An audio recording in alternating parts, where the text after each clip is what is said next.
Welcome to the bird media. నేను మీ పవన్ కృష్ణమూర్తి. ఆంధ్రప్రదేశ్లో 2023-24 సంవత్సరాల్లో సంచలనం సృష్టించినటువంటిది, ముఖ్యంగా వైఎస్ఆర్సీపీ పతనాన్ని శాసించినటువంటి ఒక చారిత్రాత్మకమైనటువంటి case skill development case.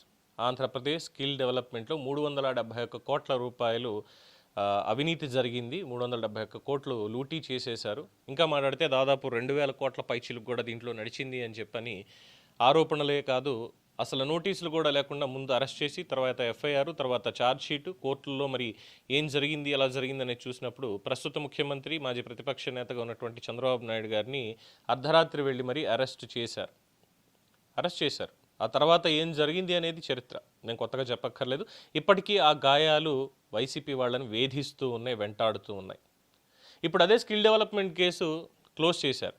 ACB court వారు కీలక నిర్ణయం కూడా తీసుకోవడం జరిగింది. దీనికి సంబంధించి మిస్టేక్ ఆఫ్ ఫ్యాక్ట్గా పేర్కొంటూ విచారణని సిఐడి వాళ్ళు నిలిపేశారు. స్కిల్ కేసులో నిందితులకి నేరారోపణ నుంచి విముక్తి కల్పిస్తూ ఉత్తర్వులు ఇచ్చారు. అలాగే స్కిల్ కేసులో అజయ్ రెడ్డి పిటిషన్ని ఏసీబీ కోర్టు తిరస్కరించింది. అప్పట్లో పొన్నవల్ సుధాకర్ రెడ్డిని పెట్టి వాదించి ఇక 17A అనేటువంటిది లేదు, అప్లికబుల్ కాదు, ఆయన అరెస్ట్ అవ్వాల్సిందే, రిమాండ్కి పెట్టాల్సిందే అంటూ 53 రోజుల పాటు చంద్రబాబు నాయుడు గారిని జైల్లో పెట్టుంచారు. సో ఆ కేసు ఇప్పుడు క్లోజ్ అయింది. అయితే తప్పుడు కేసు, సాక్ష్యాధారాలు, మనీ ట్రయల్ అన్నారు. మనీ ట్రయల్ జరిగిపోయింది, చంద్రబాబు నాయుడుకి ముడుపులు అందిపోయాయి అన్నారు. ఎలా అందాయి?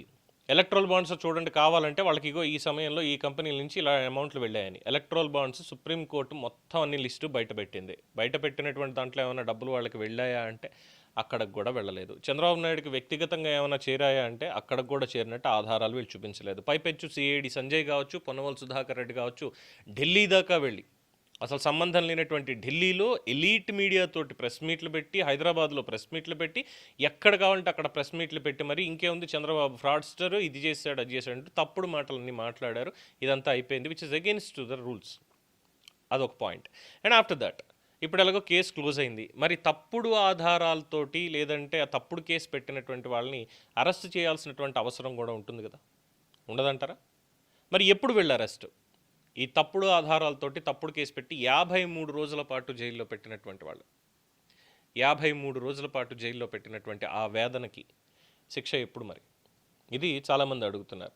అఫ్కోర్స్ ఇక్కడ ఇంకొక అటెన్షన్ డ్రా చేస్తున్నారు. ఏంటంటే మరి జగన్మోహన్ రెడ్డి గారిని 16 నెలల పాటు కూడా జైల్లో పెట్టారు కదా, మరి ఆయన దాంట్లో ఆధారాలు ఏవి అంటే ఆధారాలు కళ్ళకు కట్టట్టుగానే కనిపిస్తున్నాయి.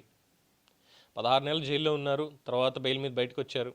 రసాల్ ఖైమా కేసు అనేది నడుస్తూనే ఉంది, సాక్ష్యంగా వాళ్లే వస్తున్నారు. భారతదేశంలో పెట్టుబడులు పెట్టమంటూ కేంద్రానికి హెచ్చరికలు జారీ చేస్తున్నారు.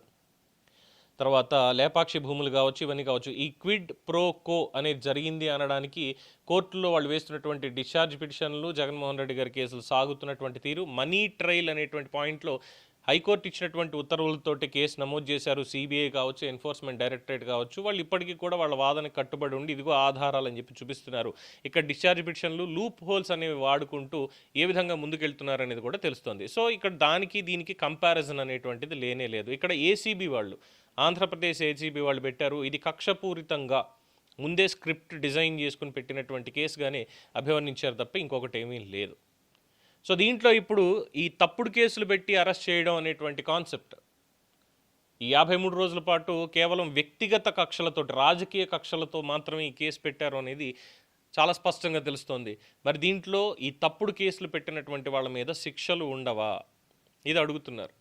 మరి కూటమి ప్రభుత్వం ఏం చేస్తుంది చూద్దాం. దీని మీద మీ అభిప్రాయాన్ని కామెంట్స్ రూపంలో తెలియచేయండి. చూస్తూనే ఉండండి ది బర్డ్ మీడియా.